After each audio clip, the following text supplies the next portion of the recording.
So my name is Glenn Willihan. I'm the Director of S&B at Microsoft, so hopefully the business that most of you guys are involved in. You've heard a lot from us this morning, and this afternoon you've heard from one of our customers. It's time to hear from a couple of our partners. So if you'll join me in welcoming a couple of our partners up here, so Chris Harthman and Colin Thorpe.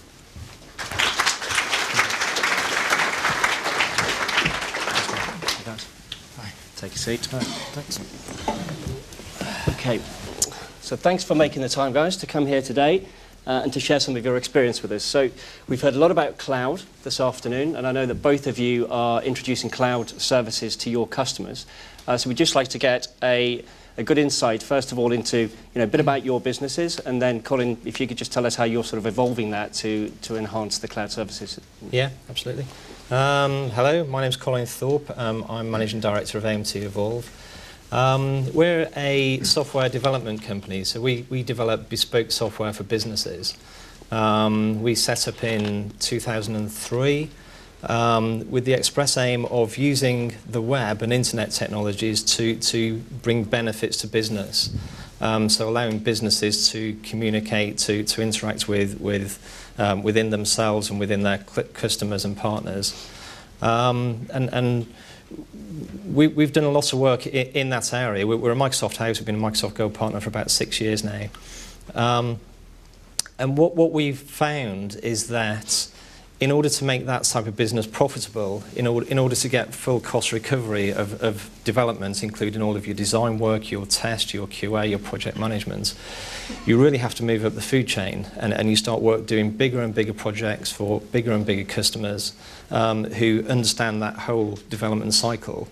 And I think we were getting further and further away from where we started off, trying to help real businesses, SME businesses, communicate within themselves. And so, yeah, we started looking for a way to reduce the cost of development and give better value to customers, and to start to re-engage with small and medium customers. And hence we started to 3 or 4 years ago, start to look to products like SharePoint, Project Server, CRM, and move more of our services to those. And then as time has gone on, the cloud's kicked in, Office 365's come in, and that's really started to remove some barriers for us. Great, thank you for that. And Chris, could you tell us a little bit about your business and Sure. how you've adopted cloud today? Yep, my name's Chris Harthman. It's company's GCC and over. Been going about 20 years, based sort of more in the West Country, the Midlands. We're about 25 people, 2.5 million. Been in the 20 years, probably what I'd call a typical Microsoft reseller, I guess, like a lot of people here today. Half the business was started off with network, servers, support contracts, typical infrastructure side to the business. The other side of the business is a couple of business applications. We do Dynamics, CRM, some SharePoint, want to do more SharePoint, and Sage 200 on the finance side. And for the last couple of years, we've been really pushing towards the cloud and Office 365. We haven't sold an Exchange server for a couple of years. So that's a sort of quick background, if you like. Great, okay. And Colin, you touched a little bit on sort of bleeding in new technologies to your customers. And Chris, I know that we were talking earlier that you guys take a good long-term view of your customers. So when you're approaching them from the initial contact, you're looking at the lifetime value of that customer, I guess. Sure. So yeah. Can you give us a little bit of an insight into that? Yeah, I guess we sat down a couple of years ago and decided we needed to grow and protect the customers we had. We saw Office 365 as an opportunity to talk to some new customers. It's a fairly low entry point, fairly simple, particularly on the email side of things, fairly simple sale. And we found that if we got the email side of things, we'd typically get the network support contract. And if we got the network support contract, say, I don't know, if it was £5,000 for network support, we typically sell another £5,000 worth of other annuity-based income, whether it's lease lines or software assurance or HP care packs, whatever.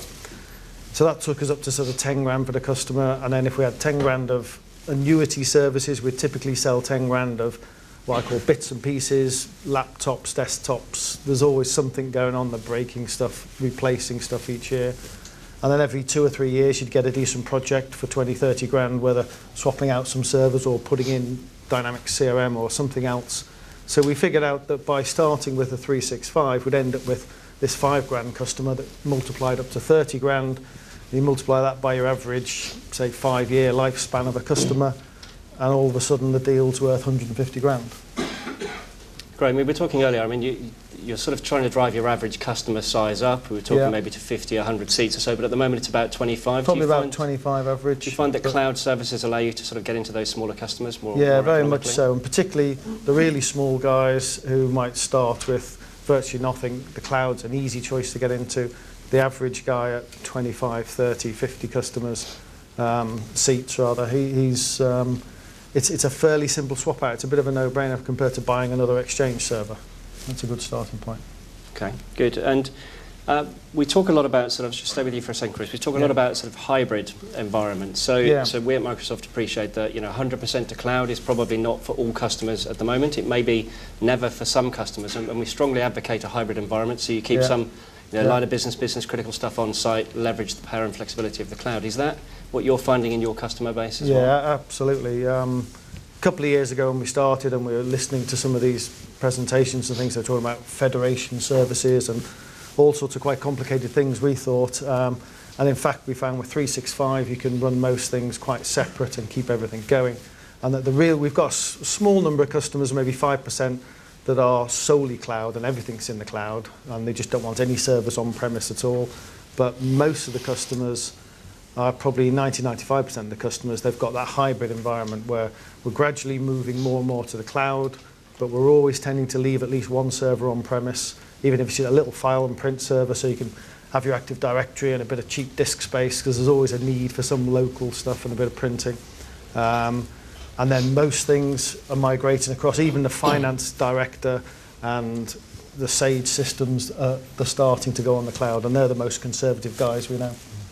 Okay, so you said, what, 95% of the customers in a hybrid environment? Yeah, definitely. And the 5%, or anything particularly unique about that set of customers? The 5% are probably small, probably start-up, probably very mobile, and we've got things from an IFA who wanders around, there's half a dozen people, an air conditioning distributor. There's no sort of set vertical, but the common bit is they're relatively small and they're relatively mobile, and cloud just suits.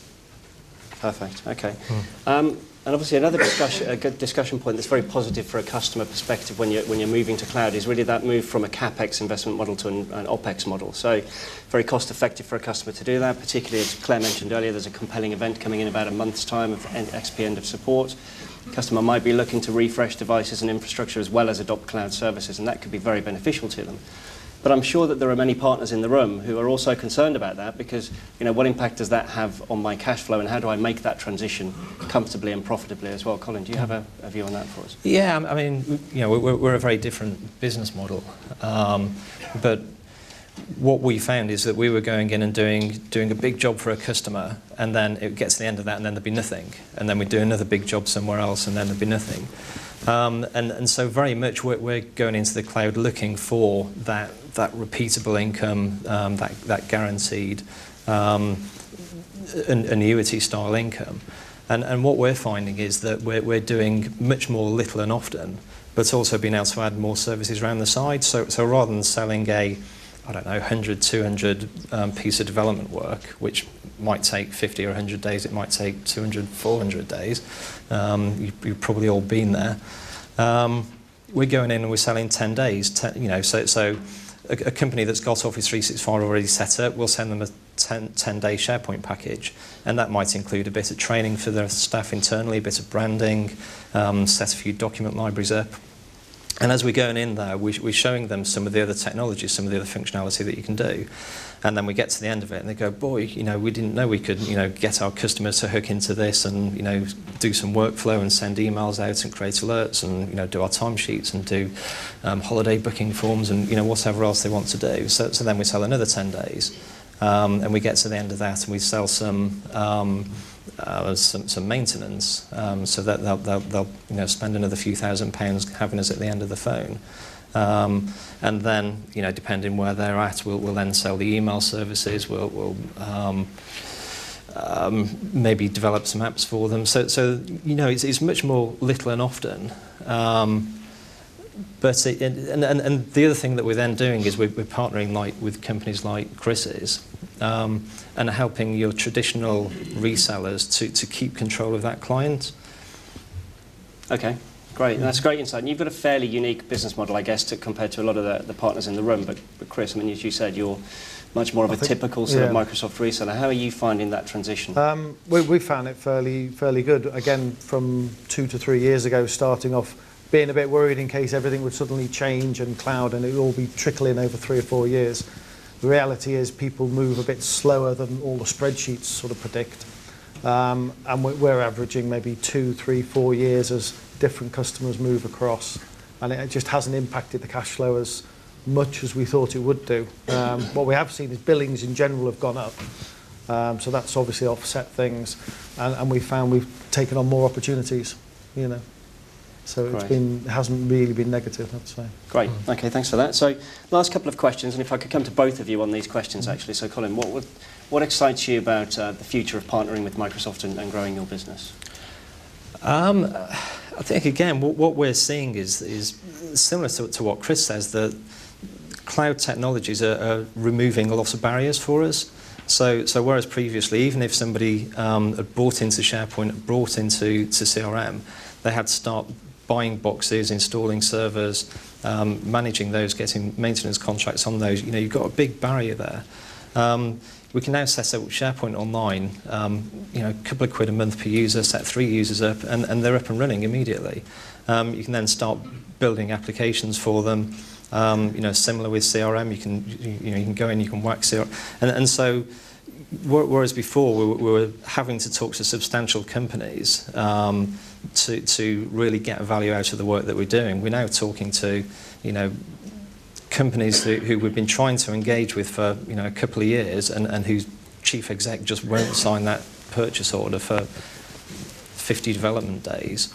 We're now going in there, and within the first week we're getting this big list of things that they want to do, and we're saying, well, you know, we can't do all that. Let's just do the first 3 things, see how it goes, then we'll do the next few things. So it's breaking down barriers, and then also aligning ourselves with Microsoft, because obviously, you know, Microsoft are pushing this, but also very much aligning ourselves with partners. So we're already working with 5 or 6 more traditional providers who normally have tried to give software development services and maybe SharePoint, maybe CRM services, but it's a very different business model, like you say. But saying that, once a service company is in with a client, they want to protect that client and try and offer the whole range of IT services. So very much aligning ourselves with that type of company and just going in there hand in hand as their trusted provider, and enabling them to enable their clients to get really good value from cloud services. Great. Okay, thanks very much for that. Now, I suppose similar for you, Chris. You mentioned earlier about being a sort of a single point of contact or source point. Similar in a way, yeah. We're very much focused on us being a single point of contact for everything that they want for IT. And over the last couple of years, as I say, we've gone into people starting with email. It's always the easiest way in. Get them on some sort of cloud system. And probably now we're doing the second round of talking about SharePoint and CRM and sort of expanding in that way. And then at the same time, our current sort of theme, if you like, is we're putting a lot of time and effort into Intune and bundling that into the support contract for desktops and devices. It's great that everything's on open licensing and so on now. A couple of years ago, you had to be the advisor model. Now we can sort of buy the licenses, bundle it all in with so much a month for support, stick it on direct debit, and everybody likes it. So our big push at the moment is the Intune and the Azure services. We haven't got huge Azure stuff yet, but it's coming along, and I think that's where the next sort of couple of years are going to be. And you were talking earlier when we were outside the room about sort of Azure and just taking it steadily and just having a couple of opportunities. And definitely. Certainly the way forward is just to, well, the way we did it was you can go on all these courses and everything, but there's no substitute for just engaging with your first couple of friendly customers, having a go, except you're going to burn a few more days than maybe you've quoted for, and it's the best way to learn. And there's an element of clicking around, finding out how it works. You get so much a month, don't you, for Azure as a partner to have a play, fire up a couple of servers and just start having a go, really. Okay, great. And you've probably answered a little bit of this, but what advice would you give the partners in the audience really that are looking to sort of venture into the cloud services? Right, yeah, do exactly that. Just have a go. You've always got 10% of your customers who you're very you know, on friendly terms with. You can always get them to do something. There's a limit to what you can do. They're not going to swap the Exchange server out until it's somewhere near end of life. But if you talk to them about simple things like that and engage, get going and have a play, really. Move your own email across to the cloud. Yeah, I was just going to say, use it yourself. I mean, we had a big step change, I think 2.5 years ago, when we went on to Office 365 for our email, and suddenly all this kit from the corner of the office just disappeared. Everything was more reliable, and you know, it was a big wake-up call, because it was, you know, this stuff's really good. It does work, and you know, and it's cheap, and you know, so many benefits really. So you know, and as time goes on, we're just trying to move our own business more and more to the cloud. So more stuff's going onto SharePoint, more stuff's going onto CRM Online, and it really enables you to enthuse about it. You know, you see the benefits for your own business. So yeah, it's absolutely jump in and have a go. I guess we'd say the same. We moved everything to 365 internally on email. We've started up SharePoint and put in portals for customers to pick up documents on project work. We run Intune internally, run CRM. We run CRM on-premise and in the cloud. We even got as far, and I have to say, we do use Windows phones. We chucked away the iPhone. Should I say that? Yeah. We still have a couple because some customers haven't, but yeah, it's just about getting involved in everything. It's the best way of learning. Great, and we're certainly seeing that. I think as a comment from me, we're seeing a direct correlation between, you know, partners who actually are using the software in-house and the success they're having with their customer base as well. So thanks very much, guys, for your time, for popping down here and sharing some insight with this audience. If everybody would just join me in thanking Colin and Chris.